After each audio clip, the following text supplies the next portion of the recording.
Hi folks, you're with Tacitus today, your pushback channel, and thank you for joining this audio radio, not a pictures live stream. Please listen to this video and if you're driving along in your car or in your truck or put in those earbuds and listen to it on public transport. In this essay, I'd like to talk about the fast food industry. Now we can see, well,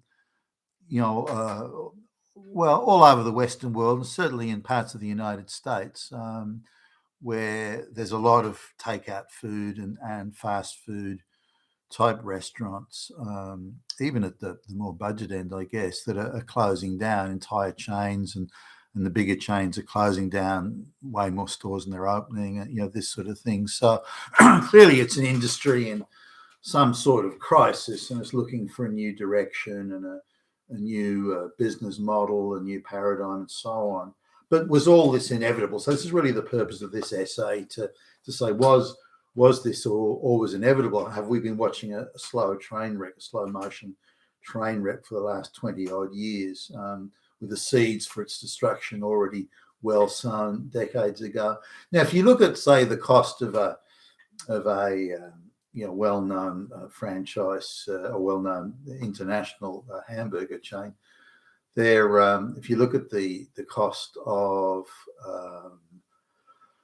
their lead-in flagship hamburger product, it's increased in price since 1975. It's increased in price 32 times.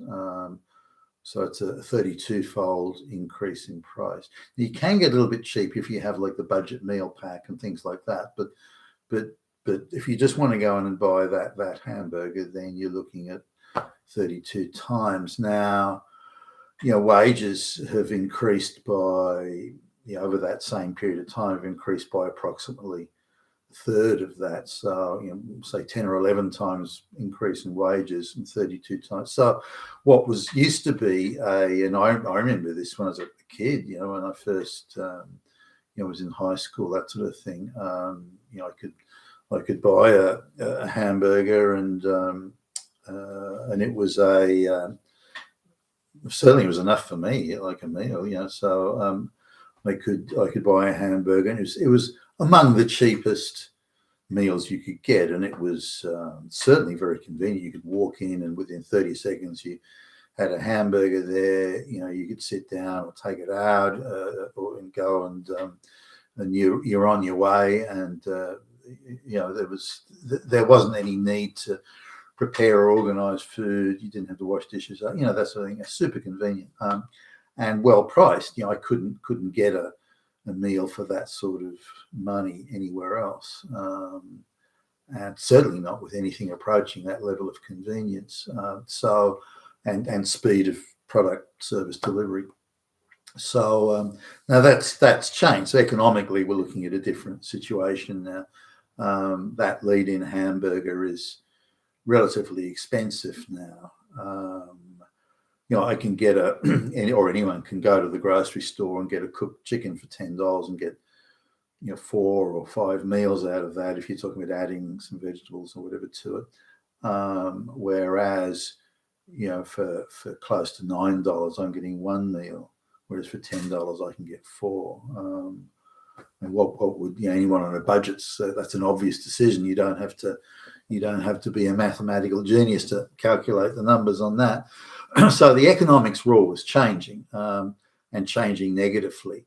And if you look at not only the failure of wages to keep up with those sort of prices, you've got to wonder why that pricing went so far ahead of wages. The actuaries and the people crunching the numbers in the head office, they would have known that. So what were they thinking? They already knew that trajectory. They could see the differential between wage increase and price increase, and they could see that gap getting wider and wider, and thus the hamburger or other takeout food on their menu becoming less and less affordable for the average citizen. So, and they can see the amount of people who are falling below that average and median. I mean, they're two different things, the average and median, but falling below that, and it would be much more difficult to afford those meals than it had been. To counterbalance that, these number crunchers in the head office we're also saying, well, look, it takes two incomes to work, two incomes to pay the bills. So, both partners, whether they've got children or not, are out in the workforce. So they've got less time to prepare meals. They're tired when they get back. They just want something quick and dirty, and let's just put the food on the table and get it over and done with, rather than spending time preparing and so on and so forth. So they would have looked at that and thought, well, natural pressures of two people working full time, and they're tired and they're traveling to and from work, and they're living in outer suburbs, so they've got even less time again because the amount of time they're spending traveling to and from work. So they're going to be forced into the convenience food area, even though it's less affordable, on that basis of trade-off of time and fatigue. So they were playing the odds on that, and they lost that sort of calculus there, I think. And I think it was rather cynical that they thought about it on those lines. But anyway, the burgers or other takeout food, wasn't just burgers, was becoming less affordable. Now, on top of that, you had an increasing the essentials of life were increasing: cost of mortgages, cost of rent, cost of energy, cost of transport. They were increasing also much faster than wages. And so people had less and less discretionary income. So they were being forced into making budget choices. And they can go and get, again, a cooked chicken at the local grocery store, which are widely available, somewhere between $10, $11, that sort of thing. And a family of four can eat off that chicken, or you can get 4 or even 5 meals out of that chicken. So, you add some vegetables like, salad vegetables in summer, so you can put those straight on the table. Or if you've got to cook in winter, say, you might get frozen peas and, potato or something, and you add to the freezer section at the grocery store. And within a few minutes, you've got a meal in a hot, you don't have to cook the chicken, it's already cooked. So so within 5 minutes, you can put a meal on the table, and you can save yourself a lot of money. Now, just looking at the average cost, and I did some numbers on this actually. If you're looking at a family of 4 eating even the budget meals that you get at the takeout food places, or even you sit in, it doesn't matter, but the budget meals you get there, which include things like fries and a drink or an ice cream or something like that. You see, even if you look at the budget meals, the packaged up budget meals, and you look at those, you're still looking at $9 a head average. I'm assuming 2 children with a kid's budget meal and 2 adults with an adult budget meal. You put those together, you're still looking at $9 a head average. I'm talking Australian dollars here. Now, the equivalent meal for food at the grocery store is $4 a head, maybe $4.40, depending on what you're buying. I'm assuming, again, you're just buying the budget cooked chicken, and you're not eating, top of the range steak or something like that.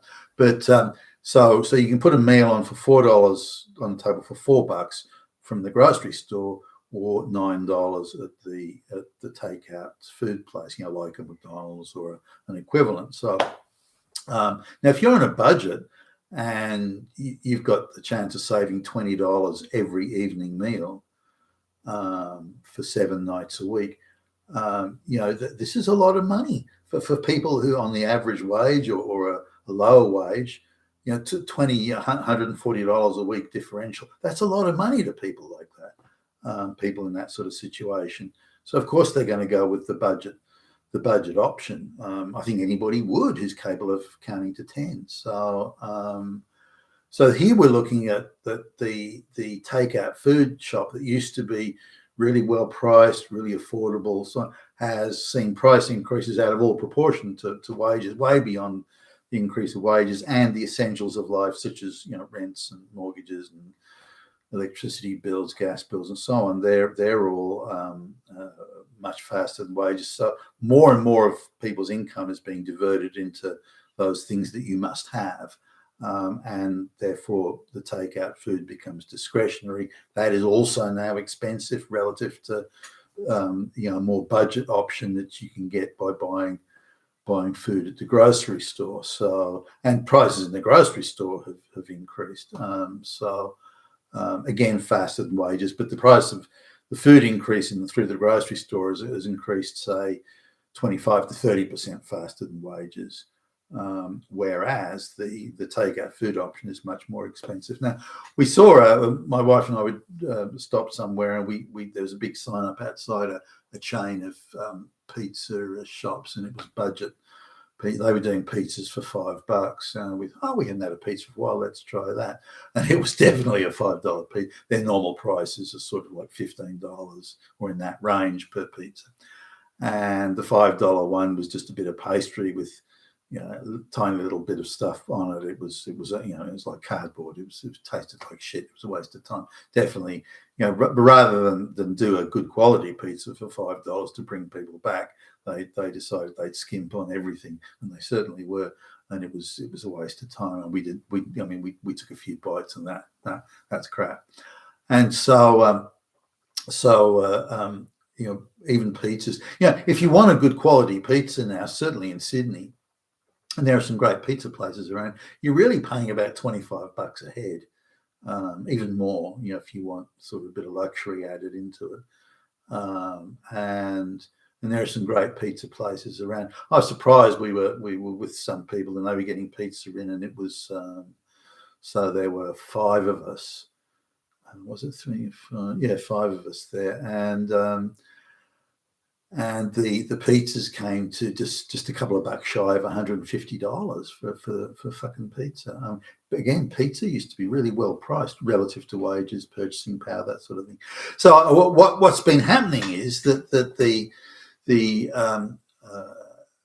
takeout food market's becoming far less affordable. But also there's another element which we need to look at, which is over saturation. This was brought home. I was looking at an aerial photograph. It must have been from a helicopter. It was quite low down.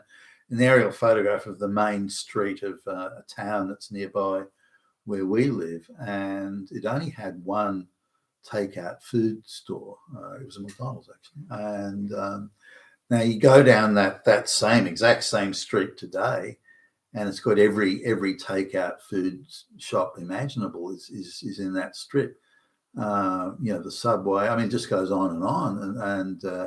And 3, 5. There's got to be 5 takeout food shops in that same area, like within 100 meters of each other. I mean, good that's variety, but they're all competing for the same dollar. And there was a time when they could do that, but those times are gone. So now they're all competing for what is a declining and diminishing market. They can't really reduce their prices to any extent that'll be enough to offset the other cost of living pressures people are under. So in order to win customers back, they'd have to artificially behind the scenes increase the price of the cooked chickens in the supermarket. So suddenly the cooked chicken people, there's a bird flu around, we've got to increase the price of chickens to $25 each. That would then push. But other than those illicit market rigging, insider trading type manipulations, that there just isn't the money to go around anymore. So we've got the added issue of over servicing.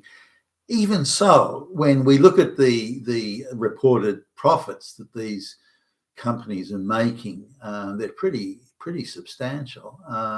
It's not like the company in a corporate sense is on the bones of its ass, or some of them might be, but they seem like they're doing pretty good in the overall scheme of things. Their yield per store maybe not looking so good, but the overall situation is, are they making a profit? McDonald's, that sort of thing. Well, they are. So what could be done now? The way that they sell franchises, the way that they charge the franchisees, the way that they treat McDonald's or a lot of these ones, Pizza Hut, it could be others.